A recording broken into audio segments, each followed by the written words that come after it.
کل پرسوں مجھے کوئی ایک سچا واقعہ کسی کا سنا رہا تھا، ٹرو سٹوری، میرے دل کو بڑی ہی لگی. وہ ٹرو سٹوری یہ تھی کہ کہتے ہیں کہ ہمارے ایک جاننے والے تھے، ایک کپل تھا، ان کو باہم بہت محبت تھی ایک دوسرے سے، بہت زیادہ، شادی شدہ. کہتے کہ اچانک بیوی کی ڈیتھ ہو گئی. کہتے کہ شوہر کے لیے وہ صدمہ سخت ناقابل برداشت تھا، اور پہلے تو وہ مانتا ہی نہیں تھا کہ یہ فوت ہو گئی. اسے نہلانے نہ دے، اسے قبرستان لے جائیں، لے جانے نہ دے، اسے قبر میں اتارنے نہ دے. جب قبر میں اتارا تو خود لیٹ گیا وہاں. کہتے نہیں میں تو یہاں سے نہیں جاؤں گا، مجھے بھی ساتھ دفن کر دو.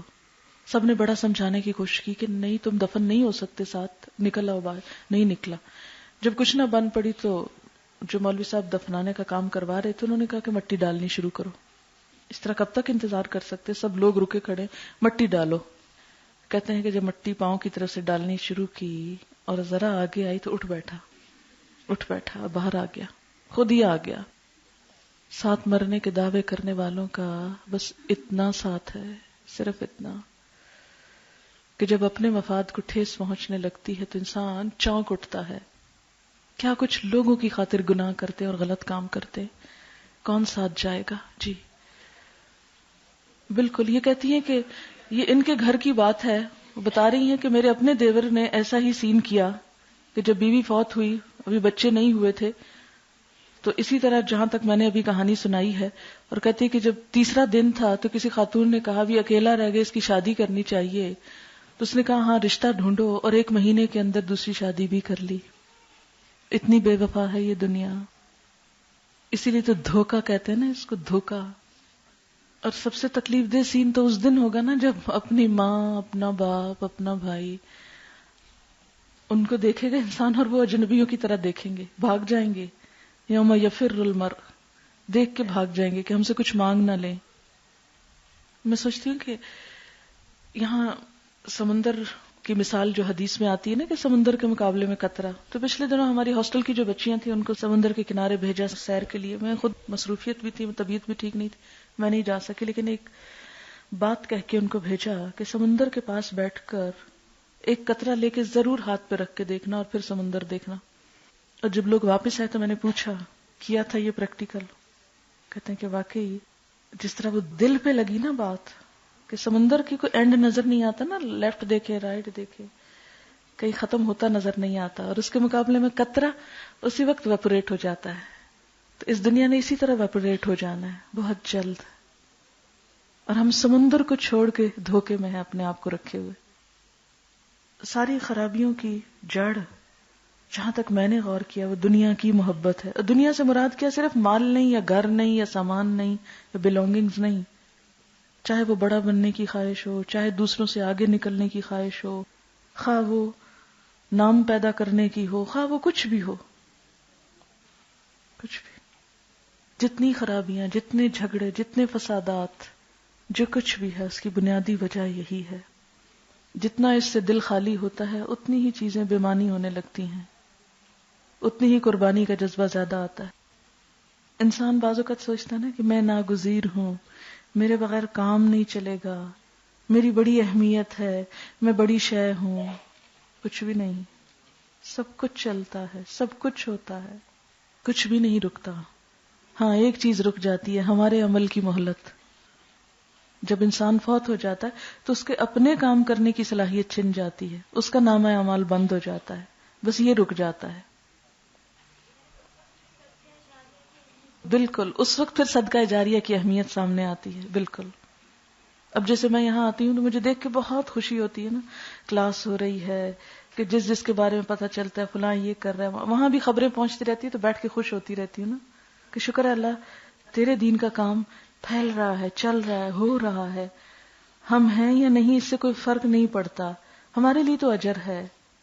بعض اوقات ایسی بات کوئی پہنچتی ہے کہ جو اچھی نہیں لگتی تو میں سوچتی ہوں ٹھیک ہے، ہم نے جو فرض ادا کرنا تھا کر دیا، جو کسی کو سکھانا تھا سکھا دیا. اب کوئی کہیں تنہائی میں بھی بیٹھ کے اللہ کو یاد کرے گا تو کیا ہمیں ثواب نہیں ملے گا؟ ہم نے اگر کسی میں خیر بو دی تو وہ ہمارا شکر گزار نہ بھی ہو، شکر گزاری تو کسی سے بھی نہیں چاہیے. یہ کہہ رہی ہیں کہ اسی سے اس بات کی اہمیت پتہ چلتی ہے کہ آگے پہنچا دو مجھ سے خواہ ایک آیت ہی کیوں نہ ہو. کون جانے کہ اتنی عمر ہو کہ سارا قرآن کسی کو پہنچا سکیں یا نہ. تو ایک آیت بھی پہنچا جائیں اور اس پر ہی لوگ عمل کرتے رہیں تو ہمارے لیے وہی صدقہ جاریہ ہو جائے گا. جی. تو مجھے ایک حسرت کے لفظ سے مجھے ایک بات اپنا ایک تجربہ سامنے آیا کہ جیسے میڈم نے کہا کہ وہ گئی تھیں اور پھر جب واپس آئیں انہیں ہر چیز حسرت کی طرح محسوس ہوئی کہ اچھا یہ چیز میری تھی اور آج یہ کسی اور کے پاس ہے اور اس طرح. تو میں اپنا ایک ایکسپیرینس بتاؤں گی کہ ہمارے گھر کے کچھ حالات اتنے خراب ہو چکے تھے کہ مجھے میڈم کو تو تھوڑا سا تھا کہ انہوں نے کراچی جانا ہے, انہوں نے یہ کام کرنا ہے اس طرح, تو لیکن جب کچھ ایسے حالات ہوئے کہ مجھے 1 منٹ پہلے بھی نہیں پتا تھا کہ میں اپنے گھر سے نکل جاؤں گی اور مجھے کہیں اور جانا پڑے گا. تو خیر اس وقت جو جوتا تھا جو کچھ تھا میں پہن کے اپنے بہن بھائیوں کے ساتھ چلی گئی. پھر کچھ حالات ذرا بہتر ہوئے تو 5-6 مہینے کے بعد میں دوبارہ اسی گھر میں واپس گئی جہاں پہ میں پیدا ہوئی, پوری زندگی گزاری. ایک چیز کا پتا تھا کہ ہاں یہ چیز یہاں ہے, یہ چیز یہاں ہے, مجھے اس طرح کرنا ہے. تو جب میں واپس 5-6 مہینے بعد اپنے گھر گئی تو دیکھا میرے گھر میں کچھ بھی نہیں تھا میرا. ایون کہ فرنیچر, میری چیزیں, میرے کپڑے, جوتے تک میرے گھر میں نہیں تھے, میرے کمرے میں نہیں تھے. جو سٹیکرز میں لگاتی تھی الماریوں وغیرہ پہ یا اس طرح اپنی خوشی کے لیے کہ مجھے اچھے لگتے ہیں, کچھ بھی نہیں تھا میرے پاس. کوئی چیز جو بھی ان 5-6 مہینوں میں جو میں نے دوسرے گھر جا کے جو کچھ چیزیں بنائیں یا میرے بہن بھائیوں نے مجھے لے کر دی صرف وہی تھیں, یا 1-2-3 چیزیں جو میں لے کے گئی تھی وہاں سے. تو مجھے گلٹی فیل ہوا. میں نے کہا اللہ تعالیٰ میرے لیے کچھ بھی نہیں ہے یہاں پہ.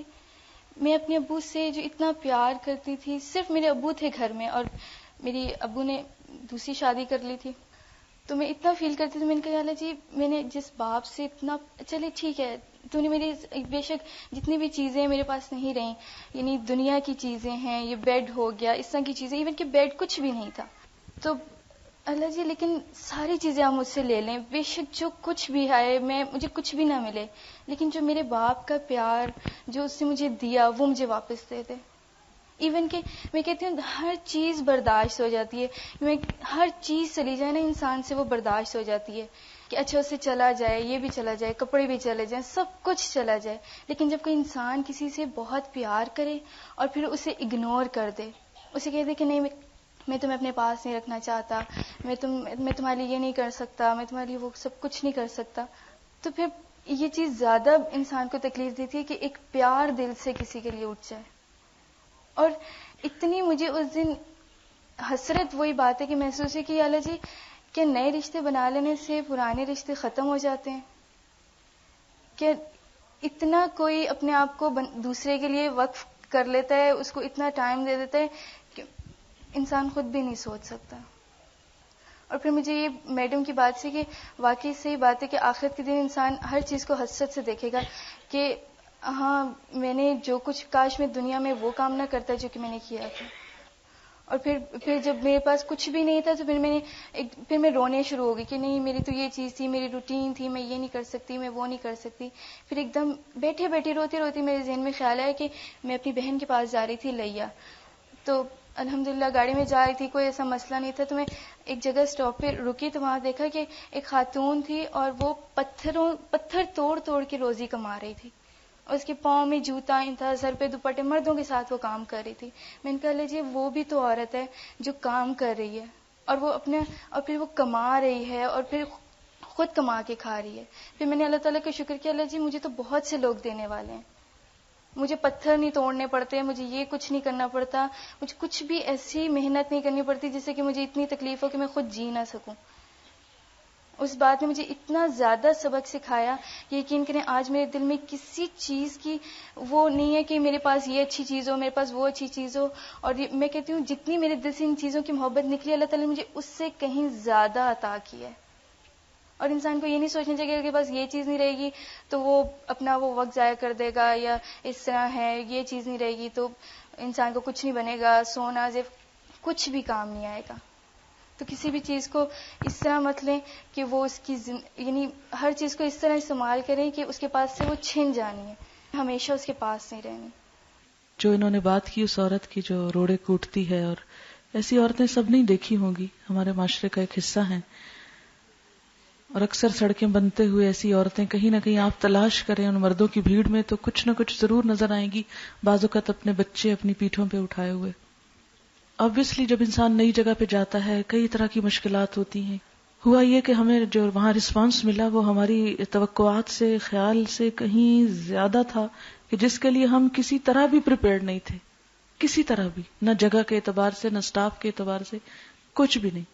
اب جو آ رہا تھا ہم اسے کہیں بھی کہ دیکھیں آپ اس طرح کر لیں، وہ کر لیں، کوئی راضی نہیں ہوتا تھا. نہیں، ہم نے آنا ہے. بوڑھی بوڑھی خواتین جنہوں نے کبھی قمیص شلوار نہیں پہنا، انہوں نے کہا ہم یونیفارم پہنیں گے اگر آپ ہمیں وائٹ ساڑی پہننے دیں، وائٹ وہ کاٹھیا واڑی ڈریس جو ہوتا ہے لمبا سا جیسے میکسی ٹائپ ہوتا ہے آپ الاؤ کر دیں، کیونکہ ہمیں قمیص شلوار کبھی پہنی ہی نہیں تو ہمیں پڑھنے سے نہ روکے، ہم یہی پہن لیں گے. ان کا پہنو جو پہنتے ہو، لیکن یہ کہ پڑھو.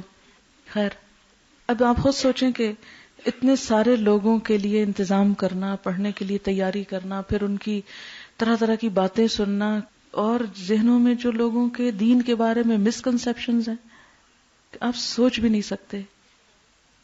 ایک دن مجھے کسی نے سوال پوچھا کہ کیا آخرت فزیکلی ہوگی یا صرف ایک خواب ہوگا؟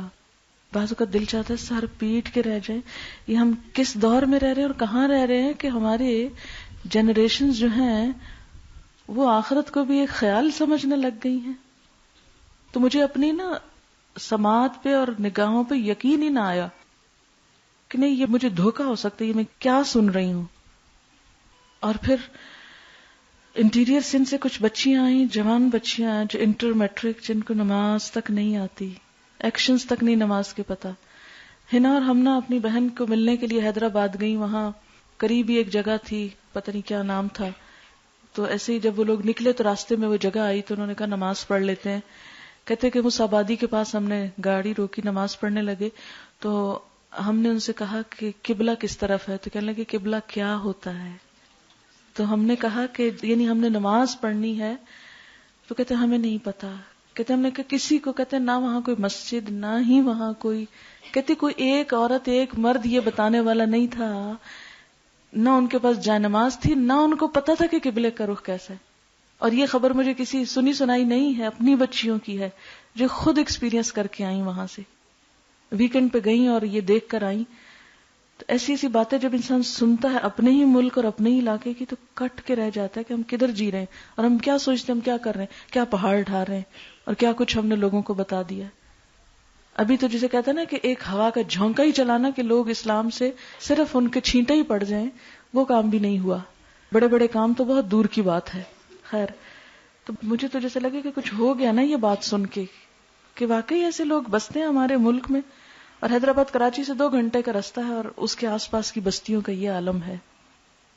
تو یہ سب چیزیں دیکھ کے پھر جب میں دیکھتی ہوں لوگوں کا رسپانس اور لوگوں کے، ایک چیز جو میں نے محسوس کی وہ یہ کہ کراچی کے لوگوں میں نے دیکھا کہ میجورٹی ریسیپٹیو بہت ہے، جلدی بات مان لیتی ہے. مجھے یہ سمجھ نہیں آتی کہ بعض اوقات مجھے یہ تھا کہ اچھا میں اس چیز کی یہ دلیل پیش کروں، وہ کروں، مجھے ضرورت ہی پیش نہیں آتی. اور وہ کہتے نہیں آپ ہمیں صاف صاف بتا دیں کہ کیا ہے. پرسوں ایک بچی آئی میرے پاس، تو اس کا ایک بزنس ہے انٹیریئر ڈیکوریشن کا اور بہت بڑے پیمانے پہ بزنس. وہ لاہور سے ابھی ریسنٹلی رمضان سے پہلے شفٹ ہوئی، اچانک ہی، بس کہتی کوئی پروگرام نہیں تھا، بس یوں ہی ہم شفٹ ہو گئے. تو وہ کہتی کہ میں کچھ چیزیں ایسی بناتی ہیں جیسے کچھ فگرز آتے ہیں، تو آپ مجھے بتائیں. میں نے کہا کہ میں کیا بتا سکتی ہوں، میں تو دیکھا ہی نہیں آپ کیا بنا. خیر وہ ہاسٹل میں لے کر آئی میرے پاس، کیا مجھے بتائیں یہ ہے مختلف چیزوں کا اس نے ڈیزائن دکھایا مجھے. کہتے کہ آپ مجھے بتائیں کہ اس میں اگر آپ یہ کہیں گی نا یہ سب نہیں بناؤ، میں سب ہی نہیں بناؤں گی، مجھے ہیلا سازیاں نہیں کرنی، میرے اگر دنیا کے کاروبار کا نقصان ہوتا ہے تو ہو جائے. ابھی 1 سپارہ پڑا ہے، صرف 1 سپارہ، اور میں اس کی شکل دیکھ رہی تھی کیا کہہ رہی ہے. مجھے یہاں آج تک کوئی ایسا شخص نہیں ملا جس نے آ کے مجھے یہ کہا ہو آپ مجھے صاف بتا دیں اللہ تعالیٰ کیا چاہتے ہیں، میں وہی کروں گی، ہیلا سازیاں نہیں کروں گی. اور وہ کہنے لگی کہ آپ نے تو میری زندگی کو بالکل ہی بدل کے رکھ دیا ہے. میں نے کہا نہیں، میں نے تو کچھ نہیں کیا، یہ تو قرآن ہے، اصل میں نے تو صرف قرآن دیا ہے آپ کو، میں نے کچھ نہیں کیا، سب کچھ اللہ کرتا ہے. کہنے لگی کہ پہلے بھی تو قرآن موجود تھا، ہمیں کیوں نہیں پتا چلا، ہم تک کیوں نہیں پہنچا، ہم ایسے ہی مر جاتے، ہمیں انہی چیزوں میں کہ ہمیں حرام حلال جائز ناجائز کا پتہ ہی نہ ہوتا. تو اس کو دیکھ کے تو مجھے شرمندگی ہو رہی تھی کہ میں ریلکٹنٹ تھی بہت بلنٹلی بات کرنے کو، لیکن جس طرح اس نے کی تو میں نے اسے کہا میری اسلام اور فوٹوگرافی کی جو کیسٹ ہے وہ تم سن لو، کیونکہ وہ اتنے چھوٹی چھوٹے پوچھ رہی تھی کہ اچھا اس کو یہ نہیں نا، اس کو کر دوں نا ایسے، کہ وہ مجھ سے آگے تھی کہ میں ان سب چیزوں کو ڈسکارڈ کرتی، جس کو مال بھی مل رہا ہو، دنیا بھی مل رہی ہو، جس کے اندر ٹیلنٹ بھی ہو. اور واقعی وہ میں نے زندگی میں پہلی دفعہ وہ ساری چیزیں دیکھی تھی. ڈیکوریشن کی بہت سی چیزیں میں نے دیکھی ہیں لیکن ایسی چیزیں میں نے کبھی نہیں دیکھی. ٹیلنٹ ہے نا، اللہ نے دیا ہے. اور 3 سال کا بچہ اس کو اس کی مدر کے پاس چھوڑ کے جاتی کہ میری مدر نے کہا ہے کہ ٹھیک ہے میں اس کو لک آفٹر کروں گی اور تم کورس کر لو. اور اس پورے کراؤڈ میں تو پہچانتی بھی نہیں تھی، جانتی اس نے لیٹر لکھا کہ میں کچھ پوچھنا چاہتی ہوں، مجھے الگ سے تھوڑا ٹائم دے دے. تو میں نے کہا کہ کسی وقت آپ آ جائیں، رنگ کر کے شام کے بعد میں ہوتی ہوں تو آپ بات کر لیں. تو میں یہ سوچتی ہوں کہ بعض لوگ حق کے لیے ترسے ہوئے حق کو قبول کرنے کے لیے اتنے آگے ہیں، قصور کس کا؟ ہم پہنچانے والوں کا، کہ ہم نے نہیں پہنچایا، ہم نے نہیں دیا. آپ یقین کریں جب وہ لڑکی گئی میں اپنے کمرے میں آئی اور میں نے بس اونچا اونچا رونا شروع کر دیا، اور میرے منہ پہ صرف ایک دعا تھی کہ رب اوزعنی ان اشکر نعمتک التی انعمت علی وعلی والدی وان اعمل صالحا ترضاه واصلح لی فی ذریتی. اللہ تو اتنا بتا دے کہ تیرا شکر کیسے کروں کہ تو نے مجھے ذریعہ بنا دیا کہ میں کسی انسان کے دل میں تیری محبت پیدا کرنے کے قابل ہوئی. یہ تو نے قابل کیا، میرے میں تو کچھ بھی نہ تھا، میں تو خود بھی بہت گناہگار. میں صرف یہی پکار کے پوچھی تھی، یا اللہ صرف تو یہ بتا دے تیرا شکر کیسے ادا کروں. کہ ان سارے احسانات کا ہم تو کچھ بھی جواب نہیں دے سکتے، کچھ ہے ہی نہیں، سر اٹھتا ہی نہیں. اور ایک نہیں کئی ایسے لوگ ہیں. ایک خاتون ایسے ہی آئی ایک دن، کہنے لگی کہ مجھے آپ کو دیکھنے کا بہت شوق ہوا، اس لیے میں رمضان میں نہیں آئی، لیکن میں جہاں بیٹھتی ہوں کوئی نہ کوئی بات کر رہا ہوتا ہے کہ ہم نے قرآن سنا، اس میں یہ ہے، اس میں وہ ہے. تو میں نے کہا کہ میں ضرور دیکھ کے آؤں گی وہ کون خاتون ہے جس نے قرآن پڑھایا اور ان لوگوں کو اس طرح پلٹا کھایا کچھ لوگوں نے، تو یہ کیا ہوا ہے. تو میں نے کہا آپ بھی آئیں دیکھیں. کہنے لگی ہاں میں آئی بھی اسی لیے ہوں کہ میں نے اب ایڈمیشن لینا ہے، لیکن دیکھیں میں نے آج تک سر نہیں ڈھانکا، مجھے اسلام کا کچھ بھی نہیں پتا، آپ مجھے بالکل جاہل سمجھے، لیکن پلیز مجھے تھوڑا سا برداشت کر لیں. شاید میری پروگریس بہت وہ نہ ہو، آپ کے اس معیار پہ نہ پورا اتروں، لیکن آپ مجھے بس چانس تو دیں. اور میں سوچ رہی تھی کہ اس نے تو قرآن کا ایک لفظ بھی نہیں سنا، ابھی ایک لفظ بھی نہیں ابھی سنا، صرف لوگوں سے باتیں سن رہی کہ قرآن میں یہ اور وہ ہے. خیر اس نے ایڈمیشن لیا. پھر 2-3 دن کے بعد یہ کہتی میں نے ٹیلر کو یونیفارم دیا ہوا ہے، آپ پلیز مجھے اس وجہ سے نکالیے گا نہیں، بس یونیفارم میرا آنے والا ہے. اور اب وہ باقاعدہ پڑھ رہی ہے. بلکہ اس کی ایک بھانجی کی بھتیجی امریکہ سے آئی، کہتی اس کو اردو نہیں آتی، تو کیا اگر شام میں ہاسٹل کا جو انگلش کمبائنڈ اسٹڈی کا گروپ ہوتا ہے اس میں لا کے اگر میں بٹھا دوں اس کو. تو حیرت ہوتی ہے نا بعض اوقات لوگوں پہ کہ ان لوگوں کا کیا قصور ہے، صرف اتنا کہ ان کو صحیح میسج پہنچا ہی نہیں. میں کہتی ہوں ہم کچھ بھی نہ کریں، کچھ بھی نہ کریں، صرف کوئی بھی ایک لکھا ہوا ترجمہ لوگوں کے ساتھ بیٹھ کے پڑھ لیں، جن کے دلوں میں خیر ہے ان کے لیے اتنا بھی کافی ہو جائے گا. ہم نہ ہو بہت بڑے مفسر، بہت بڑے علامہ، کچھ بھی نہ ہو. وہ کہتے ہیں نا جسے قرآن میں آتا ہے پھوار ہی کافی ہے. جو بعض اوقات جب میں لوگوں کو ایسی ایسی باتیں کرتے دیکھتی ہوں نا تو بس میرے منہ سے نکلتا پھوار ہی کافی ہے. موسلا دھار بارش ہو جائے تو کیا کہنے، اگر وہ نہیں تو پھوار ہی کافی ہے. ٹھیک ہے سب ایک جیسے نہیں ہوتے، کئی ایسے بھی ہیں کہ جو اذیت بھی دیتے ہیں، پریشان بھی کرتے ہیں، لیکن میجورٹی جو ہے قبولیت کی طرف رجحان ہے. اس دفعہ جو میں نے سورۃ البقرہ پڑھی، ہوتا ہی ہے کہ ہر سال جب انسان قرآن پڑھاتا ہے کچھ نئی چیزیں سامنے آتی، نہیں آتی. تو یہ جو شروع کے بنی اسرائیل کے جو واقعات آتے ہیں، ان واقعات کو میں الگ الگ سمجھا کرتی تھی نا کہ یہ ایک واقعہ ختم ہوا، پھر دوسرا ہوا، اب تیسرا شروع ہو گیا، لیکن حقیقت میں وہ ایک ہی لنک ہے ان کا. اس دفعہ ہر پارے کا ایک تھیم بنا کے میں نے پورا پارا اس پہ گھمایا اور ہر روز بریف کرتی ہوں اس تھیم کے ساتھ، پھر آگے لے کے چلتی ہوں، ڈیلی لیسن کو پیچھے سے جوڑتی ہوں. اس میں مثال کے طور پر آپ دیکھیں کہ واقعہ سبت اصل میں کیا ہے، ہیلا سازی ہے نا، ہیلا سازی. اس کے بعد اگلا ہے وَإِذْ قَالَ مُوسَىٰ لِقَوْمِهِ إِنَّ اللَّهَ يَأْمُرُكُمْ أَن تَذْبَحُوا بَقَرَةً، اس میں سوال جواب ہے، حجت بازی. پھر اسی طرح وَإِذْ قَتَلْتُمْ نَفْسًا فَادَّارَأْتُمْ فِيهَا، ایک دوسرے پہ الزام تراشی، اپنی غلطی کا اعتراف نہ کرنا. پھر اذ اخذنا میثاقکم ورفعنا فوقکم الطور، اور پھر یہ کہ خذوا ما آتیناکم بقوۃ واذکروا ما فیہ لعلکم تتقون. ان چیزوں کو پھر میں نے ایک ایک کر کے کہ نقض عہد یعنی عہد توڑنا، ہیلا سازی کرنا، حجت بازی کرنا، اور اسی طرح ایک دوسرے پہ الزام تراشی کرنا. یہ کوالٹیز تھی بنی اسرائیل کی جن کو ان کے مختلف واقعات میں ڈسکس کیا جا رہا ہے. پھر میں نے کہا کہ ان کو لکھیں اور بنی اسرائیل کو اب ذرا بھول جائیں، اب اپنے آپ کو رکھیں. اکثر میں ہوم ورک اس طرح کے دیتی رہی ہوں. جیسے منافقین کی صفات تھی، لا یشعرون، لا یعلمون، یکذبون، یامہون، مستہزئون. ان سب پہ میں نے کہا کہ یہ منافقین کے اندر ہیں. اب آ جائیں اپنے اندر ڈھونڈیں. لا یعلمون، لا یشعرون، شعور نہیں، لا یعلمون، علم نہیں، مستہزئون، دین کا مذاق اڑاتے ہیں. پھر اسی طرح یامہون، بے مقصد، کوئی ٹارگٹ ہی نہیں زندگی کا، ایسے ہی گھوم پھر رہے ہیں ادھر سے ادھر کہ وہ رزلٹ اس کا یہ نکلتا ہے. سب سے آخری صفت یامہون آتی ہے، پھر آگے مثالیں آ جاتی ہیں.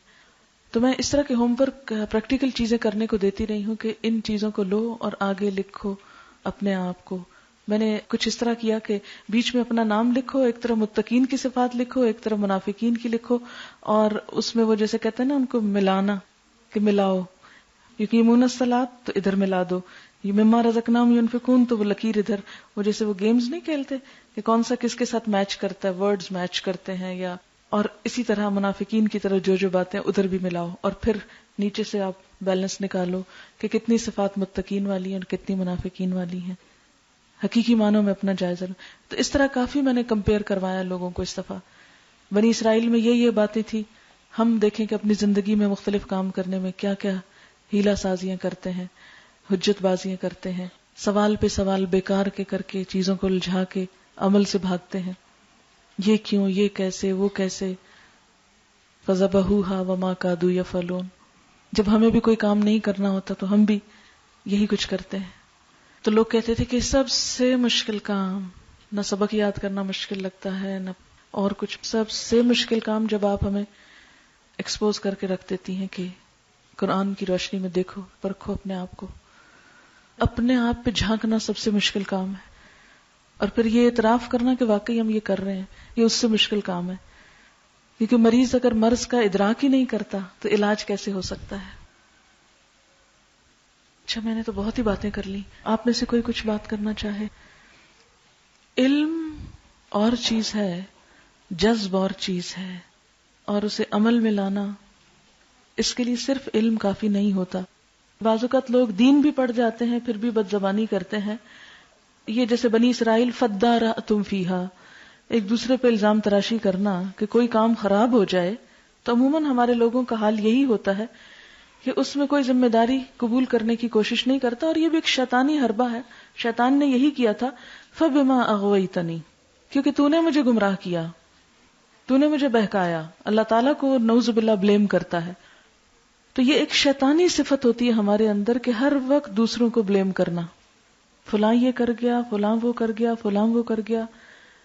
ہم سب اگر اپنا اپنا جائزہ لینا شروع کر دیں کہ مجھ میں بھی تو کوئی خرابی ہوگی اور اس کا اعتراف کر لیں، اپنی کمی اور اپنی کمزوری اور کوتاہی کا، تو اس سے بہت فرق پڑتا ہے. صلی اللہ علیہ وسلم بہت اچھی بات کی. کہتی میرے فادر کی ریسنٹلی ڈیتھ ہوئی ہے اور میں بہت زیادہ غمگین رہتی تھی. تو ابھی میں نے جب ان کی بات سنی ہے تو مجھے بہت ایک طرح سے حوصلہ ہوا ہے کہ میں کتنی ناشکری ہوں کہ اللہ نے لے لیا اور میں ایسے کر رہی ہوں. اگر میرے ساتھ یہ بھی ہو سکتا تھا کہ دنیا میں ہوتے ہوئے وہ میرے نہ رہتے، کچھ بھی ہو سکتا تھا. یہی ان مجلسوں کا فائدہ ہوتا ہے کہ ایک دوسرے سے وتواصوا بالحق کے وتواصوا بالصبر. یہ وتواصوا بالصبر ہوا. ہم کہتے ہیں نا کوئی فوت ہو جائے تو اس کو یہی کہتے ہیں صبر کرو صبر کرو. تو یہ صرف کہنے سے صبر کرو نہیں بات بنتی. جب انسان دوسرے کو دیکھتا نا کہ وہ مجھ سے بھی زیادہ تکلیف میں اور اس کے ساتھ مجھ سے بھی زیادہ ایسا ہوا تو خود بخود صبر آ جاتا ہے. بس یہ کہ ان رشتوں کے بارے میں ہمیں اعتدال کے ساتھ چلنا ہے کہ ان کا حق بھی دینا ہے، ان سے محبت بھی کرنی ہے، ان کا خیال بھی رکھنا ہے، ان کے کام بھی آنا ہے، لیکن صرف ان کی دنیا کی فکر نہیں کرنی، ان کی آخرت کی بھی فکر ہمیں کرنی ہے، تاکہ وہ کل قیامت کے دن ہمیں نہ پکڑے کہ تم نے ہمیں نہیں دیا تھا، تم نے ہمیں نہیں بتایا تھا. یہ ذمہ داریاں تو ایک فرض ذمہ داریاں ماں باپ کے اوپر کے کھلائیں پلائیں پڑھائیں لکھائیں ضروریات پوری کریں. شوہر کے اوپر ایک فرض ہے کہ بیوی بچوں کا نان نفقے کا خیال رکھے. لیکن جیسے وہ آتا ہے یا ایھا الذین آمنوا قوا انفسکم واہلیکم نارا، ساتھ ساتھ اس ذمہ داری کا بھی احساس اور شعور اپنے اندر اور دوسروں کے اندر بیدار کرنا ہے. تو والدین کے لیے سب سے بڑی بات یہ ہے کہ جیسے قرآن کہتا ہے کہ لا تقل لہما اف، اف تک کہنا منع ہے. جب میں نے والدین کے حقوق پہ 2 یا 3 دفعہ درس یہاں دیا، پھر کراچی میں بھی دیا اس موضوع پر، اور میں نے دیکھا کہ بڑا ہی ٹچنگ تھا، بہت ٹچنگ ہے یہ سبجیکٹ. اور بڑی بڑی بوڑھی خواتین بھی بعض اوقات رو رہی ہوتی تھی کہ جو والدین کے حق میں کوتاہیاں اور کمیاں ہو گئی ہم لوگوں سے جن کے فوت ہو چکے. تو اس میں یہ ہے کہ یہ رشتہ ہی ایسا ہے کہ جس پر ہم مان رکھتے ہیں. بچے ہوتے ہیں تو بدتمیزیاں کر رہے ہوتے ہیں، پھر بڑے ہو جاتے ہیں تو مان سمجھتے ہیں اور وہ حق حقوق ادا پوری طرح نہیں کر پاتے. تو اس میں بنیادی طور پر یہ ہے کہ جیسے ایک لڑکی ہونے کے ناطے جب تک شادی نہیں ہوتی والدین کی خدمت، ان کی اطاعت، اور اگر کچھ نہ کر سکے تو صرف اپنی زبان کو کنٹرول کر لے، ان کے آگے بولنا نہیں. وہ کچھ بھی کریں، ماریں پیٹیں کچھ بھی کریں، بولنا نہیں. کوئی چیز ان کی ناگوار بھی گزرے آرگیو نہیں کرنا. اگر صرف اپنی زبان روک لیں ان کے سامنے ہم، اور تھوڑا اپنے پوسچر میں بھی ادب پیدا کریں ان کے ساتھ ملاقات کے وقت، تو اتنا ہی کافی ہے. میں نے ابھی آخرت کی بات کیوں چھیڑی؟ شاید میں نہ ہی چھیڑتی، میرا کوئی آج کا وہ موضوع فکر آخرت نہیں تھا، لیکن میں پچھلی دفعہ بھی آئی اور واپسی تک، اور اس دفعہ بھی کل سے جو میری کیفیت ہے اس میں مسلسل میرے اپنے اوپر ایک فکر طاری ہے، جیسے کہتے ہیں نا آخرت کے اندر سوچ میں ڈوبی ہوئی ہوں، کیونکہ مجھے پتا ابھی پھر چھوڑ کے جانا ہے نا، پھر جانا ہے، پھر نکلنا ہے یہاں سے. آپ سب یہاں بیٹھے آپ کی وہ فیلنگ نہیں ہو سکتی، کیونکہ مجھے سب کو چھوڑ کے جانا ہے. آپ کا کیا ہوگا؟ میں نہیں ہوگی، وہ اس سے مل لیں گے، اس سے ملاقات کر لیں گے، اس سے فون کر لیں گے. میرے لیے تک روزہ ہو جاتا ہے، اتنی دور سب سے فون بھی نہیں ہو سکتا، شکلیں بھی نظر نہیں آتی، ہر چیز نئی نئی نئی نئی. کلاس میں بیٹھی ہوتی ہوں، وہ لکس ہی نہیں ہوتی اسٹوڈنٹس کی، کیونکہ ابھی اجنبی جو ہیں سب شہر ہی اجنبی ہے، وہ لکس ہی نہیں ہوتی. پھر میں اتنا مس کرتی ہوں یہاں کے سارے ایٹماسفیئر کو کہ جب بات یہاں بیٹھ کے کرتی ہوں تو پھر مجھے بہت آخرت زیادہ یاد آتی ہے نا، کہ اس کو میں کنورٹ کر لیتی ہوں وہاں کے لیے. تو میں سمجھتی ہوں کہ جتنی بھی ہماری خرابیاں ہیں نا، بد اخلاقیاں ہوں، بد زبانیاں ہوں، کسی کا حق نہ دینا ہو، اپنے کام میں غفلت اور سستی ہو، یہ سب کی پیداوار اور جڑ جو ہے نا آخرت کے احساس کی کمی. اگر ہمیں پتا ہو کہ یہ چانس ہے، ایک چھوٹا سا ملا ہمیں ایک کام کرنے کا، چاہے ماں باپ کے حق ادا کر رہے ہوں، چاہے ہم کسی دین کی خدمت کر رہے ہوں، چاہے ہم کہیں بھی کھڑے ہوں، ہر چیز کو ایک آخری چانس سمجھ کر، جیسے چاہے نماز میں ہی کھڑے ہوں، تو جب تک وہ آخری چانس والی کیفیت نہیں آتی تو کاموں میں حسن نہیں پیدا ہوتا. ہم سمجھتے ہیں یہ سب کچھ ایسے ہی رہے گا اور یہ سب چیزیں ہماری ہی رہیں گی اور ہم یوں ڈھیلے ڈھالے کام کرتے ہی رہیں گے اور یہ زندگی کا سلسلہ ہوتا ہی رہے گا. یہ اس طرح جیسے ایک چمک ہوتی ہے نا بجلی کی اور پھر وہ آف ہو جاتی، بالکل اتنی سی چمک ہے یہ دنیا. اس دفعہ مجھے جب میں مثل کا مثل الذی استوقد نارا پڑھا رہی تھی تو اس میں نے کہا صواعق بھی بجلی کی کڑک چمک ہے اور پھر برق، یہ 2 کیوں آ گئے ساتھ؟ ایک کافی تھا. پھر میں نے بہت غور کیا تو پتا چلا کہ برق دنیا کی کامیابی ہے، صواعق وہ خطرے ہیں جو اسلام کے ساتھ ہیں، اور برق چمک، جیسے جنگ بدر میں برق کوندی چمکی تھوڑی سی کہ مسلمانوں کو کامیابی. احد تک وہ برق مان پڑ گئی، احد میں آ کے ناکامی ہوئی، وہ برق بجھ گئی. آتا نا کہ کلما عادات لہم مشوا فی، اور جب اندھیرا ہو جاتا تو رک جاتے ہیں. تو اس میں ایک برق آتا ہے اور ساتھ صواعق آتا ہے. صواعق بھی بجلی کو کہتے ہیں، اور بجلی تو جیسی بھی چمکتی ضرور ہے، چاہے گرے جلائے بسم کرے. تو میں نے کہا کہ 2 کیوں؟ پھر میں نے جب ڈکشنری کے اعتبار سے بھی اور اس طرح غور کیا تو یہ کامیابی کے معنوں میں ہے اور وہ جو ہے مصیبت کے معنوں میں ہے، ایک ہی اوریجن. تو یہ ہم میں سے ہر ایک اپنی جگہ پہ سوچے، اسے دین کا، کسی کی خدمت کا، نیکی کا کوئی بھی جو موقع ملا نا، یہ صرف ایک چمک ہے جس نے جلدی آف ہو جانا ہے، بجھ جانا ہے. تو آپ دیکھیں کہ مثلاً آپ کوئی چیز ڈھونڈ رہے ہیں، رات ہے، گھپ اندھیرا ہے اور اچانک بجلی چمکی تو آپ فوراً کیا کرتے ہیں؟ سب چیزیں چھوڑ کر وہ ڈھونڈنے کی کوشش کرتے ہیں جو آپ کو نہیں ملی ہوئی. یا جب کبھی بجلی چلی جائے تو آپ کیا مثلاً آپ کو موم بتی نہیں مل رہی تو آپ وہ ماچس جلاتے ہیں تو وہ شعلہ نکلتا ہے، تو آپ اتنی سی دیر میں جتنی دیر میں شعلہ جلتا ہے آپ یہ نہیں دیکھتے اچھا کس کی شکل کیسے نظر آ رہی ہے اور وہ کھڑکی کیسے لگ رہی ہے. اس وقت آپ کیا دیکھتے ہیں؟ اس چمک میں موم بتی ڈھونڈتے، سب سے ضروری کام کرتے ہیں اس چمک میں. تو سمجھے کہ یہ جو تھوڑی سی چمک ہوئی نا، زندگی میں کوئی کام کرنے کا چانس ملا تو اس چمک سے پورا فائدہ اٹھا لیں کہ بس وہ کر لیں جو کرنے کا موقع ملا اور آسان طریقے سے کر جائیں. بہت جلدی یہ نامہ اعمال وائنڈ اپ ہونے والا ہے اور پھر وہی یوم الحسرت ہے. ہم کیوں تاخیر کرتے ہیں کاموں میں، کیوں ڈیلے کرتے ہیں، کیوں حجت بازیاں کرتے ہیں، کیوں ہیلا سازیاں کرتے ہیں؟ سب خرابیوں کی جڑ یہی ہے کہ ہم سمجھتے ہیں کہ یہ دنیا ہمیشہ باقی رہے گی ہمارے پاس. خوش گمان، بالکل بالکل. کسی کے ساتھ بھی کوئی معاملہ کرتے ہوئے اگر ہم خوش گمان ہو جائیں تو بہت آسان ہو جائے گا معاملہ کرنا.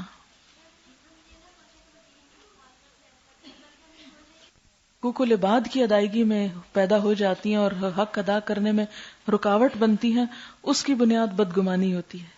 آپ دیکھیں کہ کلاس میں بھی شاید آپ لوگوں کو بتایا تھا میں نے کہ گمان جو ہے نا یہ تقدیر کا بیج ہے. تقدیر کا بیج کیسے کہ انسان ایک سوچتا ہے نا، اور جیسا سوچتا ہے ویسا بولنے لگتا ہے. ہماری گفتگو وہی ہو جاتی ہے جو ہم سوچتے ہیں. دل میں بدگمانی ہوتی ہے، میل ہوتی ہے، ہماری گفتگو میلی ہو جاتی ہے، پیور نہیں رہتی. جب ایک چیز ہم بار بار گفتگو میں لے آتے ہیں، تکرار ہوتی ہے، وہ ہمارے عمل میں ڈھل جاتی ہے. تو بیج جیسا ڈالا، گمان بیج ہے نا، جیسا گمان کا بیج ڈالا وہ عمل بن گیا، اور جو ہمارا عمل کی تکرار ہوتی ہے وہی تقدیر ہو جاتی. جنت یا جہنم اسی کے اوپر آ جاتی ہے. پھر کوئی بھی نیکی کا کام کرنا صرف یہ نہیں کہ ہم نماز کے لیے کھڑے ہو گئے تو ہم نے نیکی کما لی. کوئی بھی اچھا کام کرنا ایک اسٹرگل ہے، اور اس کے لیے ابتدا اچھے گمان سے کہ میرا یقین ہے کہ اس پر میرا رب مجھے جزا دے گا. اسی لیے قرآن پاک میں قرآن سے ہدایت حاصل کرنے کے لیے سب سے پہلی صفت جو بتائی گئی وہ کیا ہے؟ یؤمنون بالغیب، غیب پر ایمان. اور غیب جو ان سین ہے، جو دیکھا نہیں، اس پر یقین رکھتے ہوئے. اور یقین کا بھی معنی آپ سب کو پتا ہوگا کہ وہ کیفیت جو دل، ارادہ، دماغ، خواہشات ہر چیز کو مسخر کر لے. وبالآخرۃ ہم یوقنون، کہ آخرت اس طرح سامنے ہو کے آ جائے کہ ہماری عقل، دل، ارادے سب کو مسخر کر لے. یقین ایسی کیفیت کہ عقل بھی اس کے تحت سوچے، ارادہ بھی اس کے تحت بنے، خواہشات بھی اس کے تحت ہو جائیں. جب تک یہ کیفیت نہیں آتی زندگی میں، کوئی کام خواہ کتنی نیکی کا کام ہو ہم نہیں کر سکتے. اچھا ٹائم میں 2 منٹ ہیں، دعا کر لیتے ہیں. سبحان اللہ والحمد للہ ولا الہ الا اللہ واللہ اکبر ولا حول ولا قوة الا باللہ العلی العظیم. اللہم صل علی محمد وعلی آل محمد كما صليت على إبراهيم وعلى آل إبراهيم إنك حميد مجيد. اللهم بارك على محمد وعلى آل محمد كما باركت على إبراهيم وعلى آل إبراهيم إنك حميد مجيد. ربنا آتنا في الدنيا حسنة وفي الآخرة حسنة وقنا عذاب النار. ربنا لا تزغ قلوبنا بعد إذ هديتنا وهب لنا من لدنك رحمة إنك أنت الوهاب. ربنا هب لنا من أزواجنا وذرياتنا قرة أعين واجعلنا للمتقين إماما. یا اللہ پاک، جو کچھ ہم نے پڑھا ہے، جو کچھ ہم نے سنا ہے، تو اسے قبول فرما. یا اللہ، اس میں جو بات تیری مرضی کے مطابق ہو ہم سب کو اس پر عمل کرنے کی توفیق دے. جو تیری مرضی کے خلاف ہوئی ہو، لا علمی میں، نادانستگی میں، ہم سب کو اس سے دور کر دے اور ہمیں صحیح راستے کی ہدایت عطا فرما. یا اللہ، ہماری نیتوں کو اپنے لیے خالص کر لے. یا اللہ، ہماری گفتگو میں سے ہر خراب چیز کو دور کر دے. یا اللہ، ہمارے سینوں میں اپنی محبت پیدا کر دے. یا رب العالمین، ہمارے اعمال کو اپنی مرضی کے مطابق کر لے. یا اللہ، ہمارے والدین پر اپنی رحمت فرما. اللہ، ہمارے بچوں کو ہماری آنکھوں کی ٹھنڈک بنا، انہیں دنیا اور آخرت کی کامیابی عطا فرما. یا اللہ، تو ہم سب مسلمانوں کے درمیان باہم محبت پیدا کر دے. یا اللہ، ایک دوسرے کے دکھ درد کو پہچاننے کی توفیق عطا فرما. سب بیماروں کو صحت عطا فرما، سب دکھی لوگوں کے دکھ دور فرما. یا رب العالمین، تو ہمارے گناہوں کو معاف کر دے اور ہم پر رحمت کی بارش برسا. یا اللہ، تو ہمارے گناہوں کو معاف فرما اور ہمارے لیے اپنی رحمتیں برسا. یا اللہ، تو رحمت کی بارش برسا. یا رب العالمین، ایمان کے ساتھ دنیا سے خاتمہ ہو، اپنا قرب نصیب فرمانا، ہماری قبروں کو روشن کر دینا. یا اللہ، ہمارا حساب آسان کر دینا، ہمیں جنت الفردوس کے اعلیٰ درجات عطا فرمانا، نبی صلی اللہ علیہ وسلم کی صحبت نصیب فرمانا. یا رب العالمین، آپ کے ہاتھوں حوض کوثر سے پانی نصیب فرمانا. یا رب العالمین، دنیا اور آخرت میں سارے اور نیک لوگوں کی صحبت نصیب فرما. ربنا تقبل منا انك انت السميع العليم وتب علينا انك انت التواب الرحيم. وصلى الله تعالى على خير خلقه محمد وعلى آله وأصحابه وأهل بيته أجمعين برحمتك يا أرحم الراحمين إلهي آمين. سبحانك اللهم وبحمدك نشهد أن لا إله إلا أنت نستغفرك ونتوب إليك. والسلام عليكم ورحمة الله وبركاته.